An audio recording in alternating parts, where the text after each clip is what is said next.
Shalom, selamat pagi Bapak Ibu Saudara yang dikasihi Tuhan Yesus Kristus. Selamat kita berjumpa kembali dalam renungan pada pagi hari ini. Hari ini hari Senin dan kita memulai aktivitas kita sepanjang pekan ini dalam berkat kemurahan Tuhan. Sebelum kita mendengarkan renungan firman Tuhan, mari kita berdoa. Bapa Surgawi, Bapa dalam nama Tuhan Yesus Kristus, kami mengucap syukur untuk hari yang baru ini. Kembali kami ada, semuanya adalah karena kemurahan Tuhan. Dan karena Tuhan punya rencana yang baik buat setiap kami. Saat ini kembali kami rindu diperlengkapi dengan kebenaran firman-Mu. Urapi kami Roh Kudus agar kami sungguh mengerti dan mau taat melakukan firman-Mu. Dalam nama Tuhan Yesus kami berdoa.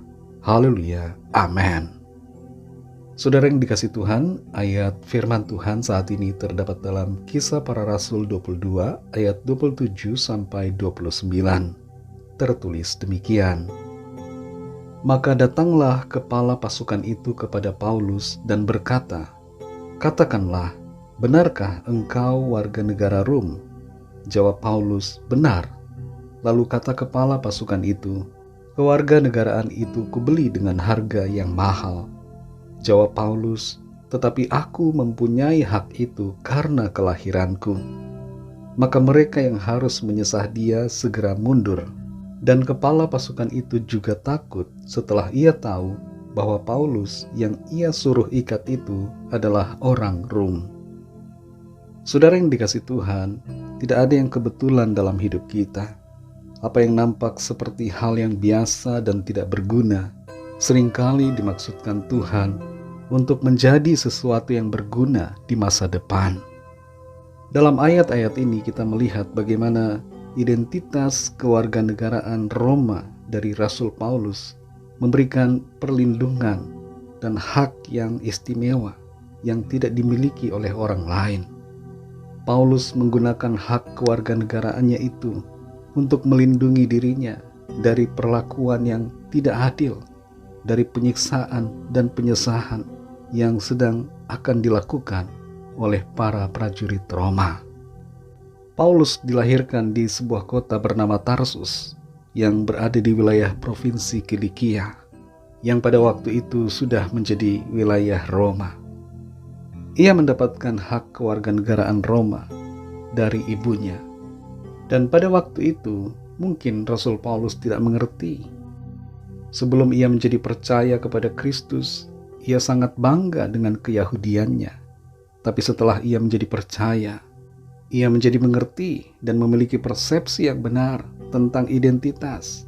Dan ia menyadari bahwa identitasnya sebagai warga negara Roma menjadi alat yang dipakai Tuhan untuk masuk dan menjangkau orang-orang Roma. Bukanlah suatu kebetulan Tuhan memakai Rasul Paulus. Ia adalah seorang Yahudi yang sangat taat dari golongan Farisi, tapi Rasul Paulus juga sekaligus adalah warga negara Roma. Dan hal ini dapat kita mengerti sebagai sesuatu yang bukan kebetulan ketika kita memperhatikan bagaimana kisah pelayanan Rasul Paulus sampai di kota Roma, dan bagaimana bangsa Roma ini yang menyalibkan Kristus Yesus menjadi sebuah bangsa yang mengalami pertobatan nasional. Mereka menerima Kristus Yesus sebagai Tuhan.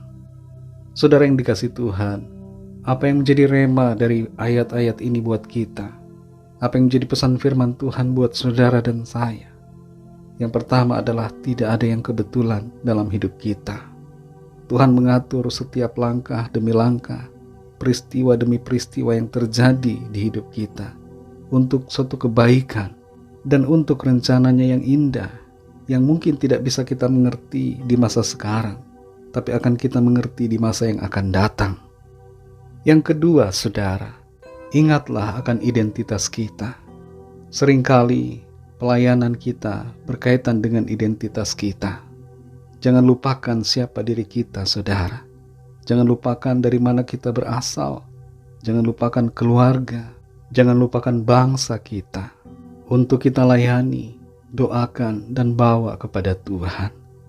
Meskipun Tuhan dapat memakai kita untuk melayani bangsa-bangsa lain, tapi kita juga perlu mengingat akan asal-usul kita. Dan yang ketiga, saudara, ingatlah bahwa kita juga memiliki kewarganegaraan sorga. Setiap kita pastinya adalah warga dari sebuah negara di dunia ini, dan itu adalah penetapan dari Tuhan. Tapi ingat juga, saudara, bahwa kita adalah warga negara sorga, dan sebagai warga negara sorga, kita punya hak-hak yang istimewa yang diberikan oleh Tuhan. Sebagai warga sorga, kita juga harus menjadi duta sorgawi yang menjadi terang dan saksi untuk membawa jiwa-jiwa masuk ke dalam kerajaan sorga. Kasih karunia Tuhan akan menolong kita untuk mengerti kehendak Tuhan dan melayani Tuhan dimanapun kita berada, di tempat kerja, di tempat studi, dalam masyarakat, dan dalam keluarga, sesuai dengan rencana Tuhan. Mari kita berdoa. Bapa Surgawi, Bapa dalam nama Tuhan Yesus Kristus, kami mengucap syukur untuk firman-Mu yang sudah kami dengar. Kami mengerti bahwa tidak ada satu hal yang kebetulan dalam hidup kami.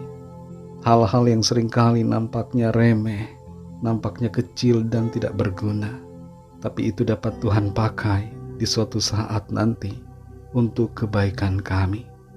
Tolong kami untuk senantiasa berjalan dalam pimpinan-Mu, memberikan diri kami untuk melayani Tuhan di tempat di mana kami berada, dalam profesi kami masing-masing, dalam tugas-tugas kami, dalam keluarga kami. Biarlah kami menjadi saksi-saksi Tuhan, dan berikan kami hikmat-Mu Tuhan, untuk melayani dan juga bertindak seturut dengan pimpinan-Mu Roh Kudus. Terima kasih, kami bersyukur karena firman-Mu terus menerangi hati kami dan menuntun kami berjalan dalam kebenaran-Mu. Berkati kami Tuhan di sepanjang hari ini, dalam segala tugas aktivitas kami, dalam studi, dalam pekerjaan, dalam usaha, dalam pelayanan, dan dalam segala hal. Biarlah Tuhan menolong kami, menjadikan kami berhasil, dan hidup kami mempermuliakan nama Tuhan.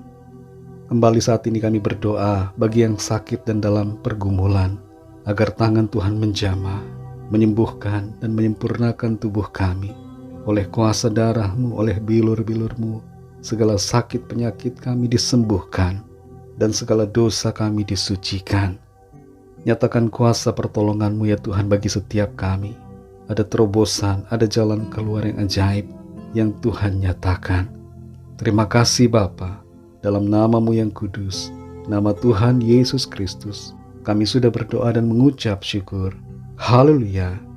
Mari sama-sama kita berdoa doa Bapa kami.